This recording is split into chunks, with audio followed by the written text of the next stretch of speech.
Hey, everybody. Welcome to GearWire, our podcast where we talk all things gear, music, news, and everything in between. So I am your host, Justin. I'm Luis. And let's dive into some news. We got a lot to talk about today, actually, that's happened since last time we met.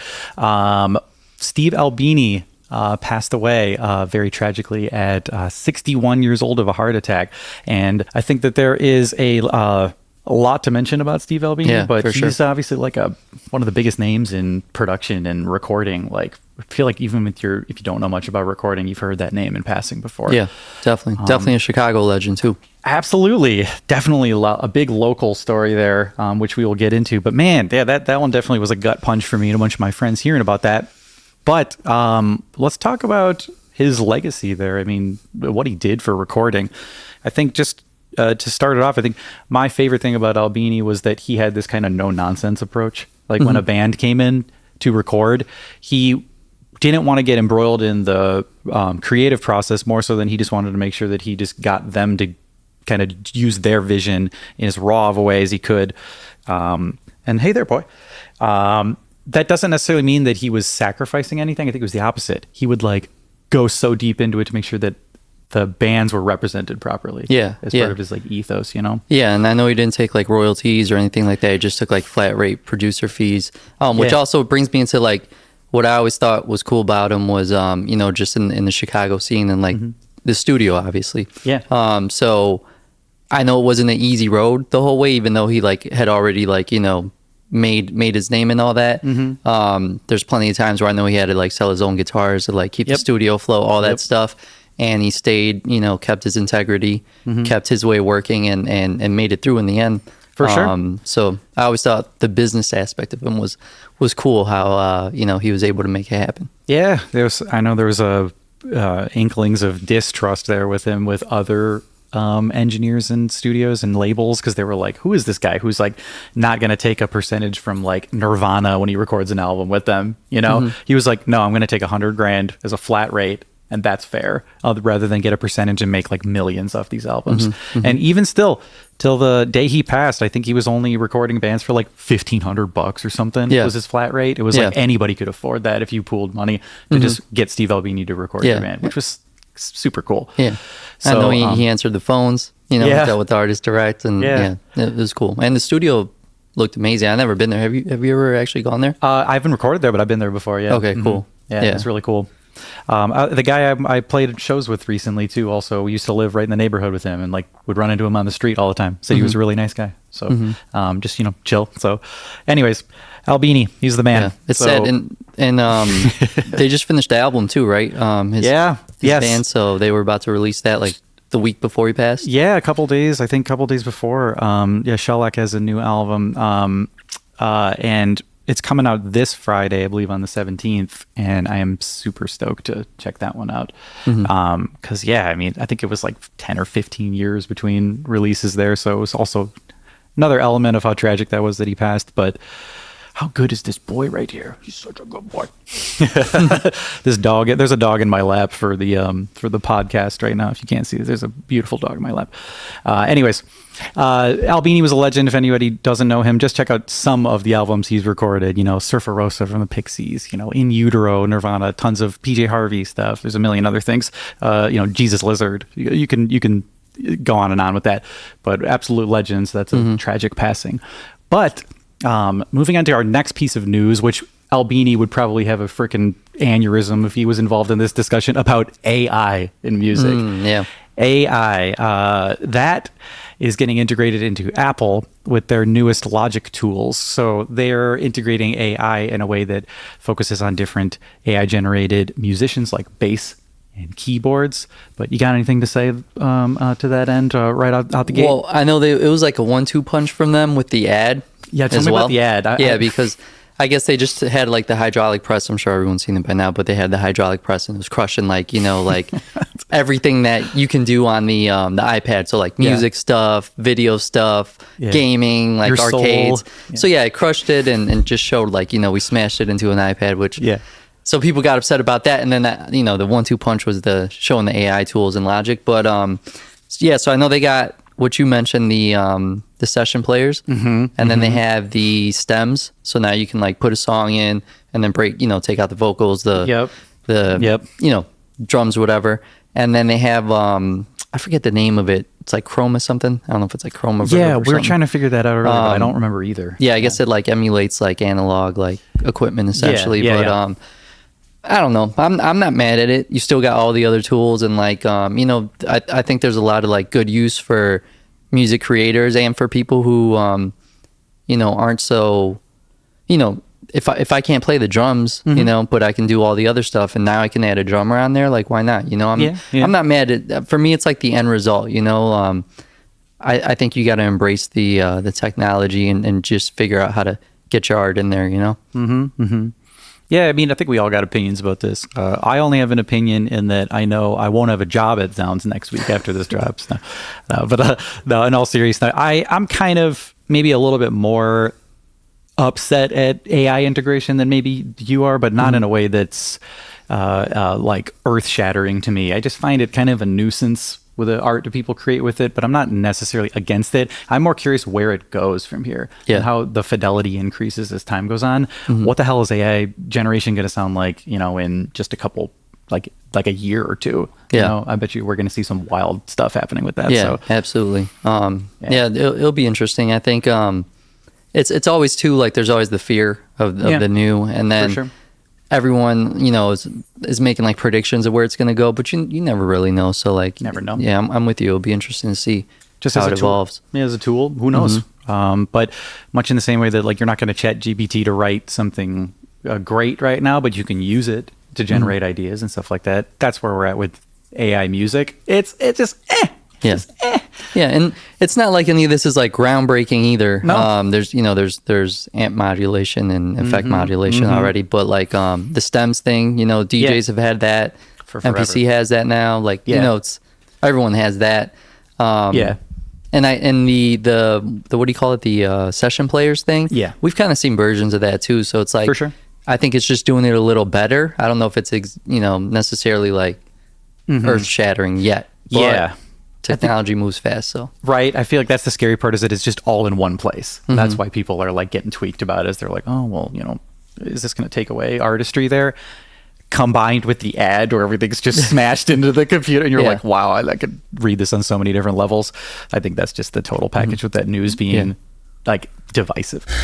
This kind of brings us to another funny divisive topic, and that's the ongoing beef with Kendrick Lamar and Drake, which has been like probably the juiciest beef in like our lifetimes right now that we can think of. Like I don't know if you can think of any other beef that was beef in my lifetime. Jay-Z, Nas, for sure. Yeah, that's true. That was a juicy and then one. like I was a little kid with Biggie and Pac and all that. Yeah, for sure. That was technically our lifetime. But yeah, since Jay-Z and Nas, at least in rap, because there was Kanye and Taylor and some other stuff, but in rap, definitely the biggest. And I think there was a little AI used with one of Drake's responses. He used like Tupac and Snoop. There was, yeah. He dropped that one quick. So. But I don't know. As a consumer, I enjoyed it. Obviously things can get taken too far, and that's not good.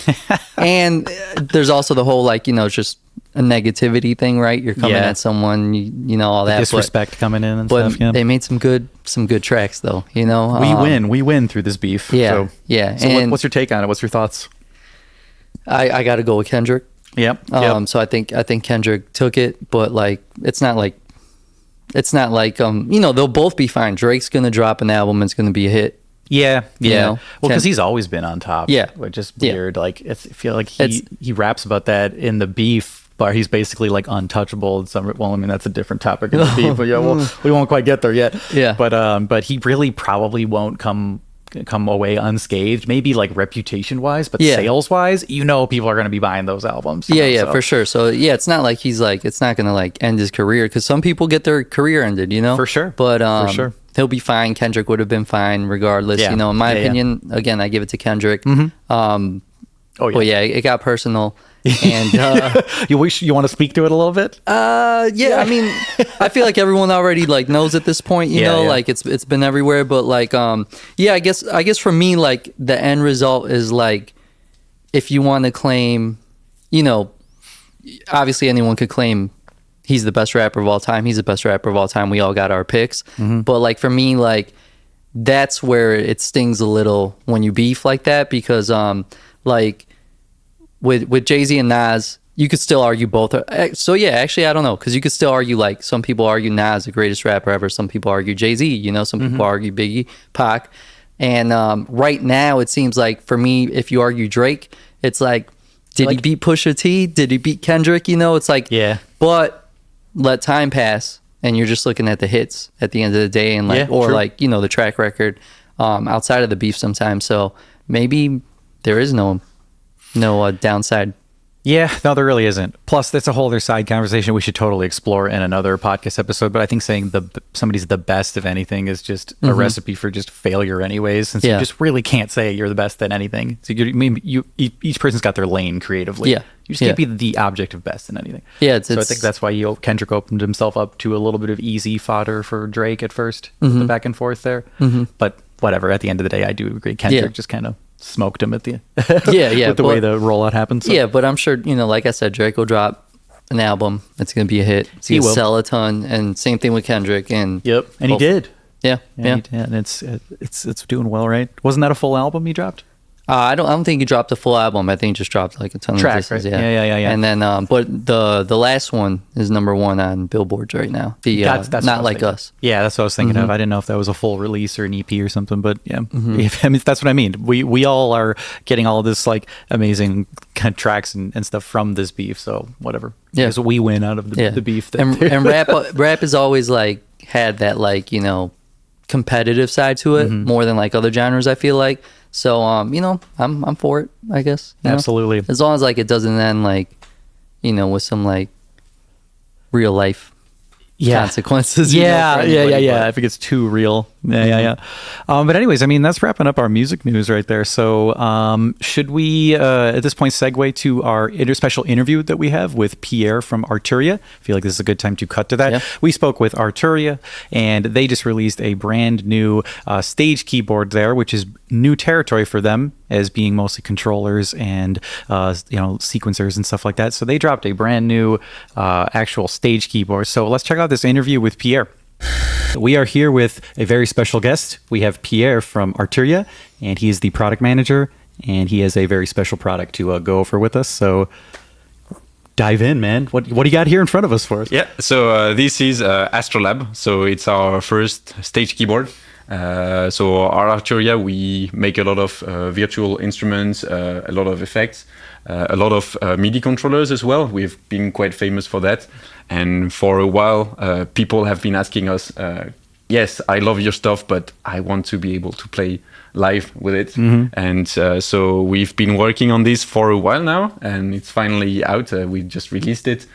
So it's super exciting to be able to finally take all those sounds from all these vintage instruments, all those classic analog synthesizers, but also some more modern and very futuristic and super creative sounds, and be able to play everything live with those simple instruments. Which is huge. And so you were telling us before we started about like just how large of a role you had with developing this. We want to talk about that? Yeah, I mean, so I'm a product manager at Arturia, so I'm involved with the product since it started. Basically, the whole idea of having a stage keyboard is something that I have been working on for quite a while. I've been working on it for almost 5 years now. It's a long time. Yeah, well, congrats, because it's here now. And right. What's your musical background? Like, how'd you get into music and then working with Arturia? Yeah, so I'm an amateur piano player, keyboard player. Oh, I'd say you're more than an amateur. Yeah, we heard you play before this. Yeah, we heard. But I've been using our products and other pianos for a long time now. So that's also why this product is so important for me, because it's kind of the dream I've had since I joined the company 10 years ago.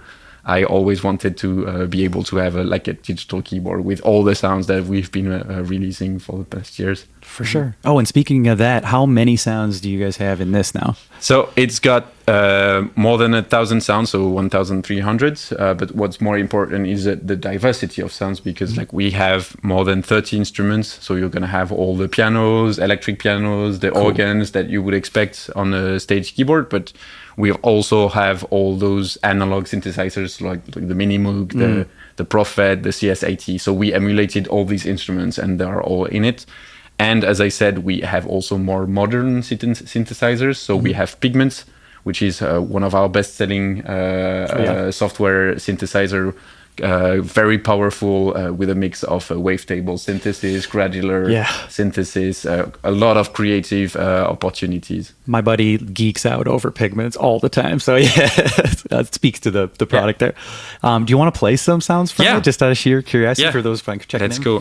So of course, I always start with the pianos because it's a stage keyboard. Everybody needs to have some pianos. That's a kind of cinematic piano. So maybe I can play something cinematic. I don't know. Yeah.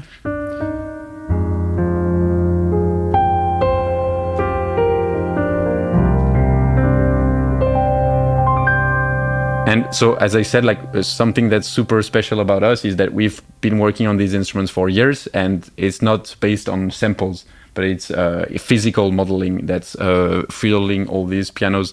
So this means that I have a few controls, so 4 macros, and I'm controlling the actual parameters of the instruments and not just adding some filtering on the sample. So here I can... Sweet. So I can change the tone of the instruments really a lot, and I can detune.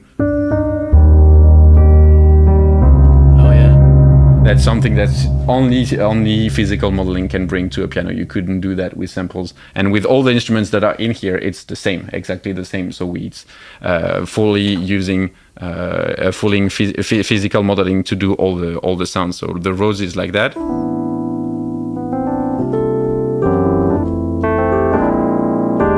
And I can change the tone.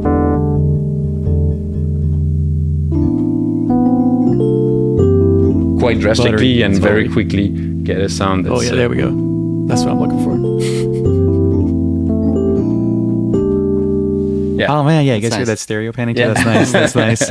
So I'm sure that the physical modeling removes all those like artifacts if you were going to be doing all that manipulation of the like timbres. Yeah. So it's very dynamic. So like you don't get any steps, and even when you're playing, it's really expressive because you don't have any steps in the velocities that you're playing. So it just feels very natural. You feel like you're playing an instrument. You don't hear any weird stuff. Weird stuff with it. Yeah. Well, that's huge because we're talking about a stage piano, so like you gotta have all that touch sensitivity. So I love it. Yeah, it sounds great, man. And is this like mainly for stage player? Like how does it work stage to studio? Like who's it for? So that's the whole deal with it, is that so we have perfect integration with the studio because we have the equivalent of AstroLab, which is Analog Lab.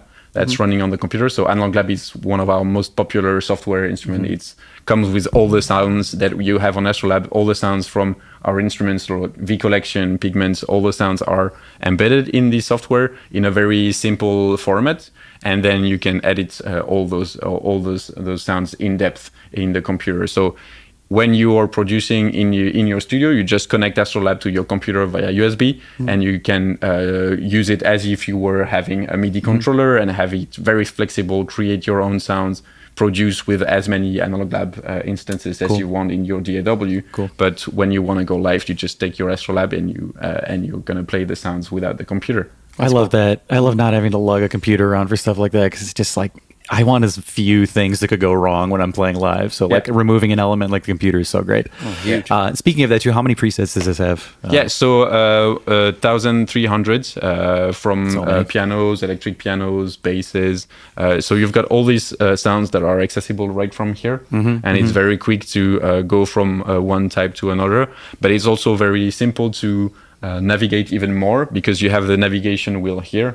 And so if I go here, I can browse either by types of sounds, by instruments, or by artists. And so you just click on instruments, then you browse all the way to Jupiter. You click and you have a Jupiter that's loaded. And it's super easy to really quickly get to any of the sounds of the instrument. Yeah, I love that. I love the look of that too. Does that have like haptic feedback on there? Like Yeah, you hear and you feel a bit of a bit of a click, and yeah, it's super nice to play with it. That's cool. Yeah, that's the cherry on top right there. I gotta touch it. Yeah, exactly. Get in there. Get up in there. Oh, I can hear it though. I can hear it clicking. Yeah. It feels nice. Yeah. Seal of approval from Luis over here. So you got any favorite sounds on this? Maybe I can show you one of the artist tributes. Well, this is like your baby though, so it's like asking who your favorite child is. Right? It's your favorite tone, you know. Yeah, but that's definitely a sound that I wanted to be able to play live for a while. So we have all those artist tribute sounds that recreates some of the most iconic sounds of the most famous keyboard players. So we have one of them is the Radiohead, and you will recognize it.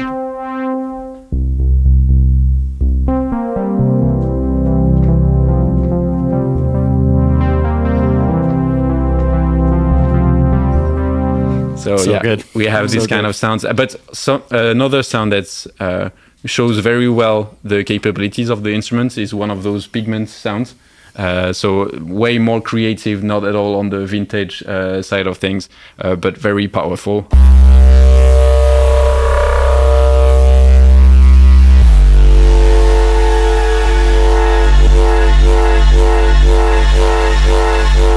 And cool. All those sounds can be fully customized on Analog Lab, so you can create as many sounds like that as you want and just have that loaded on AstroLab. So it's That's quite cool. crazy the diversity of sounds from very classic vintage sounds to futuristic sounds.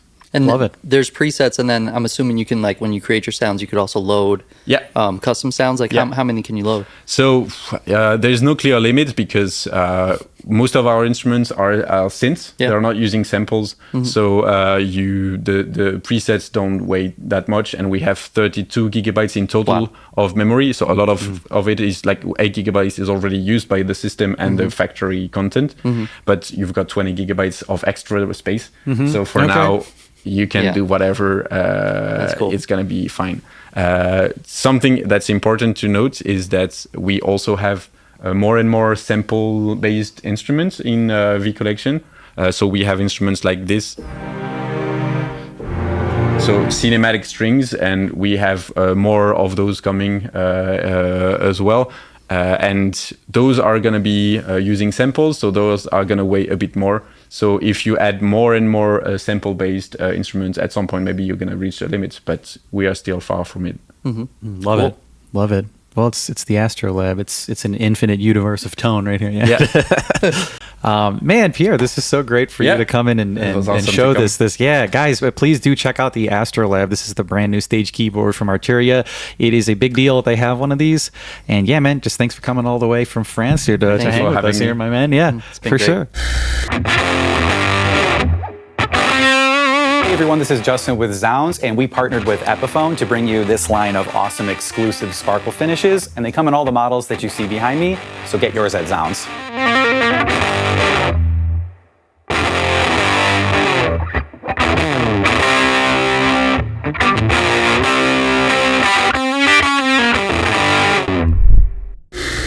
All right, everybody, we're going to do a fun segment called Which Came First. Which Came First is going to be where we are given 3 tracks. We're going to have to order them in chronological order there. So which one of them came first?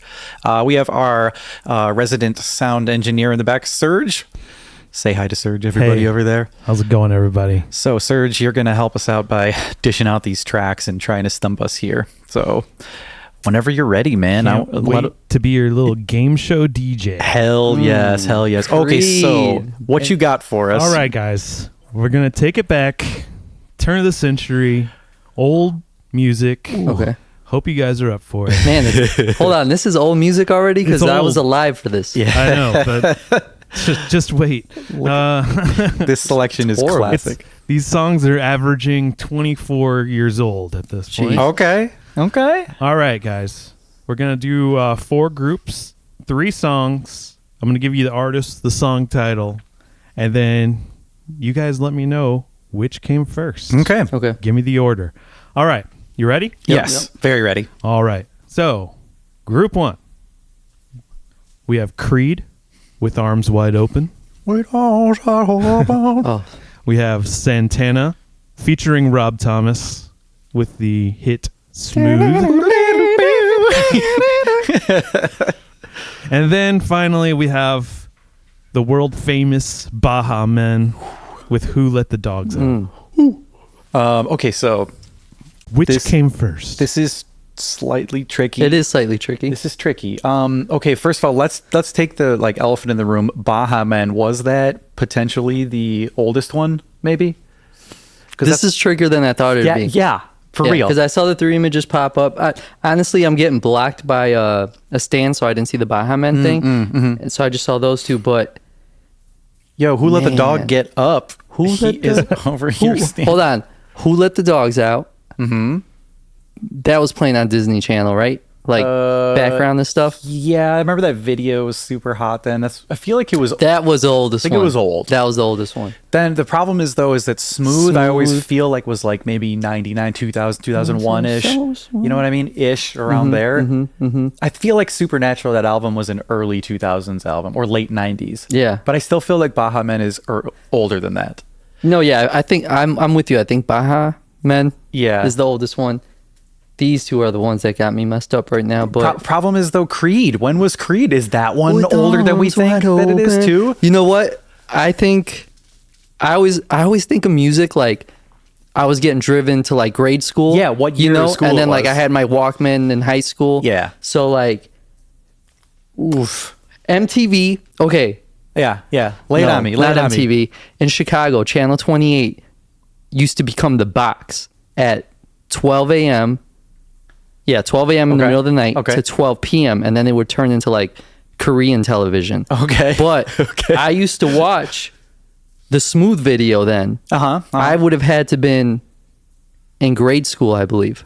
Yeah. Oh yeah. I was like maybe like 11 or 12 when that Yeah. song came out. So I think it was like 2000. Yeah. 2001 maybe. Yeah. Maybe I'm wrong. Maybe 99. It's somewhere Yeah. around there. I feel like it's somewhere around that range. I got Disney Channel with Baha. I got The Box, Chicago, yeah. Channel Whatever it was. 28, Channel 28. And then Creed, I have no like memory associated with it, but obviously I think it's a banger. I know people laugh. No. Yeah. It is. That wasn't in response to what you just said, but I'm just like, I feel like Creed might actually be the oldest one. The oldest? It might be the oldest. Because like Before- wasn't Creed like that was like maybe like the mid late 90s. Okay. Like Looking for a final answer here. Okay, we need a final answer. Smooth feels like that one is maybe the newest one of the bunch. That's how. I'm torn between Smooth and With Arms Wide Open. Oh, you're right. So that might be the old. I don't know. What Baha Men think first though? Baha Men is the oldest. Then I think it's. I'm gonna say Smooth and then Creed. I might be wrong. I'm so bad with time. Okay, this is tough. I'm gonna say counterpoint Baha Men, Creed, Santana. That's my final answer. All right. No, it was Creed, the newest one, wasn't it? We have a loser. What is it? That is, we are going to do Santana Smooth first. Wow. Oh, we were way off. Way off. That came Both out of us. October 23rd, Okay. 1999. Oh, so it was 99. Okay. Then next is Baha Men, No way. Who Let the Dogs Out. And that is June 26th, 2000. 2000. Okay, so you were right. Creed's was the newest one. then I should have Creed- went with my gut. I was like, I feel like that might be the Yep. newest one. but- Creed came out with Arms Wide Open a few months later on November 11th, 2000. That's Wow. that's a really narrow range. I was not made expecting it that. tough. That's But tough. Also, That's the Baha tough. Men, we were just off on that. Yeah, we were a little off. But a couple years would make a world of difference apparently, because these guys are giving us the rough ones. Yeah. Okay, cool. I love this. I love how close all of these All are. right. Okay. Let's Round go two. for round two. The redemption round. Okay. Hopefully this is a little bit easier. We'll see. Maybe not. Ooh. Okay. Let's start Ooh. with.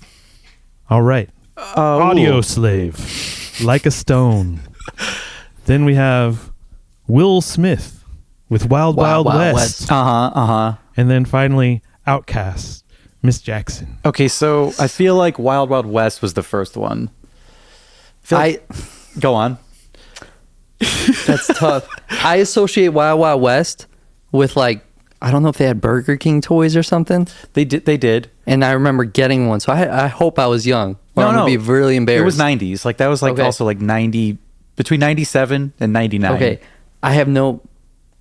That's my guess. I don't know if I've ever even heard that AudioSlave song. Is that horrible? Should I know no, that's that? not horrible. Okay. That's not that horrible. But that I probably was like 12 or 13 when that came out. So it was probably like, yeah, maybe 2000, 2001, 2002, somewhere in there. Okay. I feel like it is. Anyways, maybe it is a little older, but I don't know. This is way harder than I thought this it was. Is way hard. I thought it was gonna be album. But same thing with Miss Jackson, like, or that Outkast track. What same thing? Late early 2000, 2001 maybe. I don't know. 2000, 2001. So my gut's telling me Wild Wild West is the oldest, and that the Outkast and AudioSlave. I think it's Wild Wild West, Miss Jackson, AudioSlave. That's what I'm going. Is that a final answer? No, not yet, I not think yet. it's Miss Jackson, Wild Wild West, AudioSlave. You know, I love it. Okay, because we've been so wrong. So I bet you we're go with a different one than I have. Okay. Let's both choose different choices. We should do that. Okay. For Luis, we get. And for Justin, Wow. Okay, got it. Okay. So what was that? Wild Wild West, Outkast, AudioSlave? yes. Okay. So gotcha. Will Good Smith's Wild Wild West came out May 11th, 97? 1999. Oh, it was 99. Wait, but the most and best worst steampunk movie ever made. Oh yeah, that's I loved that movie as a kid. I didn't know it was like considered one of the worst films ever made. yeah. It was pretty. Okay, bad. and then next was Outkast, Miss Jackson. That was October 24th, 2000. Okay. And then AudioSlave, Like a Stone, January 20th, 2003. Okay, 2003. Wow. All right. Pretty close. I gotta listen to that. I don't You were pretty remember that close song. on that, Justin. Pretty close. Pretty close. right. Yeah, that was like straight high school there, where I remember I just heard Tom Morello's Whammy Pedal all the time on the radio. So I should have placed it as a little older, but yeah, good time, because you should just listen to the track. You'll know what I mean when you hear it. So now we're playing Justin's Up One. It just became a competitive thing. No, Is it it doesn't have to competitive be. now? You just made it that, but we Well, no, don't. you kicked me off. Huh? Yeah, you were like, I feel like da da da da, and you're like, let's just go separate. No, And then I because it got, was way more. No, it was way more fun that way, because we get like, instead of having to consolidate, we could have more Yeah, fun yeah. making a different choice. But that wasn't necessarily a. It's on now. thing. He's up one. Let's go. Oh, now Okay. it's competitive. Okay, yeah. We got a beef. Do we have a Our- beef? Got for a the radio? There's a beef happening. Are we ready for round 3? Diss track. Yeah, for sure. Round three. Round 3 it is. Okay. Ooh. First okay. up, Ooh. we have Hanson Okay. with Mbop. Bop, bop, bop, bop. I'm going to need you guys to do a little, impromptu a cappella moment every time I I got bring you. up one of these songs. Okay. Next will. is Christina Aguilera, What a Girl Wants. Girl wants what a girl needs. What makes you happy? Or whatever it was. Excellent. Beautiful. And then finally, Blink 182 with All the Small Things. I was curious. Were you gonna start with the music or with the words on that one? True, it was music. It was the drum beat was going on in my head. Me too. Okay, so what's your gut going for this one? Because I've got an order in mind already. I'm so bad at this. This is hard. This is hard, but I need to beat you. Okay, so This is you really go hard. first. You go first since you won the last one. We're gonna do this like golf. Okay. Immediately after I thought about it, I realized this is closer than I think it is. But I think Hanson is the oldest one. And then I think Christina Aguilera was somewhere nearby that one. But wow, Blink-182 was too. How old was I when that album came out? Shit. Like 8 or 9, 10, something like that. I'm going it might even be in order of the pictures. Hanson, Christina Aguilera, Blink-182. But then again, Christina Aguilera might be older than I think it is. I don't know what year that she had those hits. You got a late final answer? 90s. Hanson, Blink-182, Christina Aguilera. That's kind of what I want to do, but I don't want to do the same thing.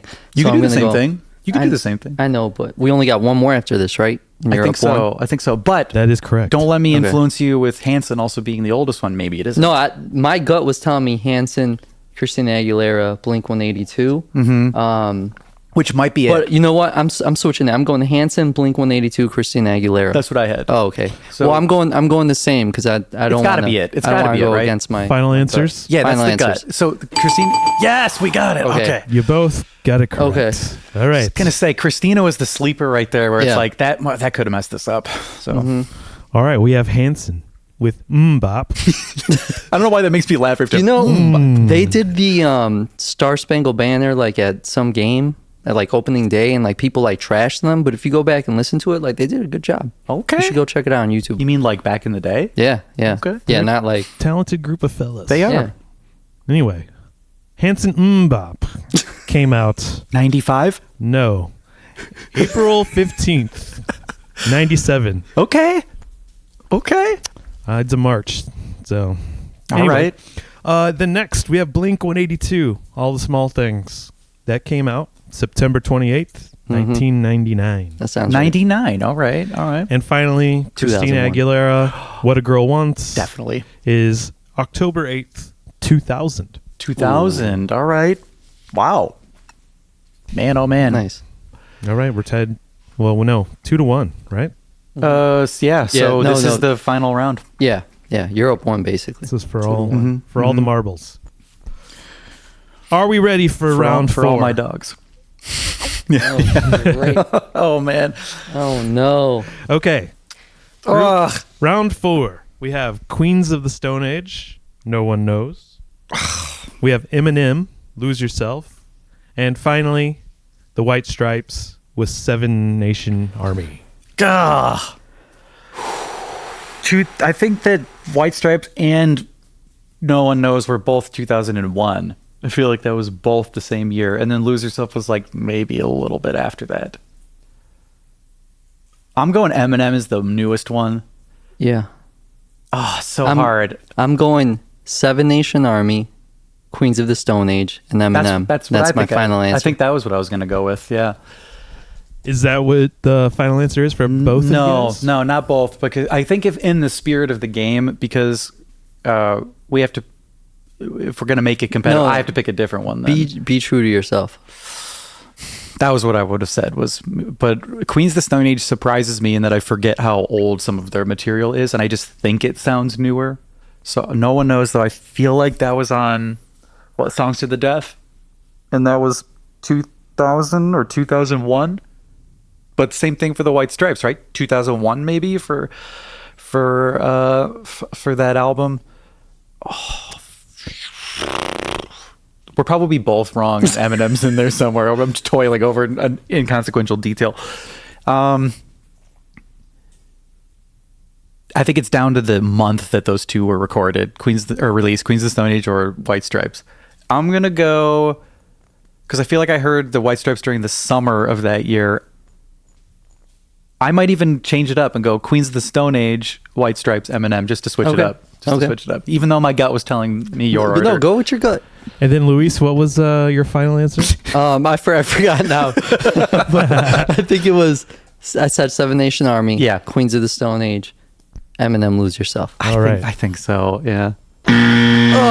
Was that for me or for Justin? As for the both of you, Oh my Oh, god. both? Okay, so that's what So I thought. Eminem was in there somewhere. are wrong. So we have Eminem with Lose Yourself Wow. It was first. coming in at October 28th, 2002. Oh, so we were off. We're all Way off. over the... Then 1 month later, we have Queens of the Stone Age with Oh, No One Knows on Okay. November 26th, 2002. 2002. Okay, I was way off. And then finally, the White Stripes with Seven Nation Army coming out on their album Elephant on February 12th, 2003. Oh, it was 2003? I thought it was like 2001 for some reason. Way off. Way off. Well, you won, Justin.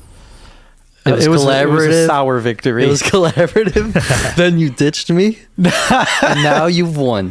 I think we should go back and review the episodes just so you Yeah. could see. I'd be like, no, just like pick whatever you feel like. It wasn't just like, I'm going to get you. This is my You threw pick. me off the boat, and now you've won, and I hope you're happy. Yeah, this boat ride's way smoother without you in it right now. Wow. I'm kidding. Yeah, please stay on the show. All right, everybody. Thank you for tuning in to our episode of GearWire, and big shout out and thank you to Arturia and Pierre for coming in and doing an awesome interview with us. Thanks, Pierre. So please tune in next time for all things gear and news. And thanks for tuning in. I am Justin. I'm Luis. See you guys next time. Really got, I mean, there's too many options. I'm finna pass on this body, I'm John Stockton. Beat your ass and hide the Bible if God watching. Sometimes you gotta pop out and show niggas. Certified boy,